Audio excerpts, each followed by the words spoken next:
സമ്മാനമായിരിക്കും.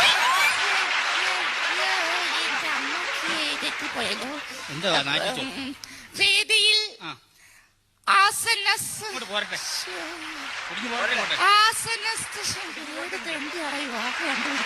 വേദിയിൽ ആസന്നസ്ഥനായിരിക്കുന്ന നമ്മുടെ ബഹുമാനപ്പെട്ട മന്ത്രി, മറ്റ് വിശിഷ്ടാവശിഷ്ടങ്ങൾ. ഞാനിവിടെ വന്നപ്പോഴ് എന്നെ വളരെയധികം പുകഴ്ത്തി പലവരും ഇവിടെ സംസാരിച്ചു. സത്യത്തിൽ ഞാൻ ഒരു കാര്യം നിങ്ങളോട് പറഞ്ഞു കൊള്ളട്ടെ. ഇദ്ദേഹം പറഞ്ഞതുപോലെ ഞാൻ വനിതകളുടെ മാത്രം മെമ്പർ അല്ല, ഞാൻ പുരുഷന്മാരുടെ കൂടി മെമ്പറാണ്.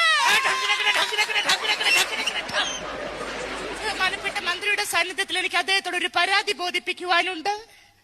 കാരണം നമ്മൾ ദിവസവും രാവിലെ ടിവിയിൽ കണ്ടുകൊണ്ടിരിക്കുന്ന സുപ്രഭാതം പരിപാടി പല സ്ത്രീകളുടെയും തിരക്ക് കാരണം അത് പലർക്കും കാലത്ത് കാണാൻ സാധിക്കാറില്ല.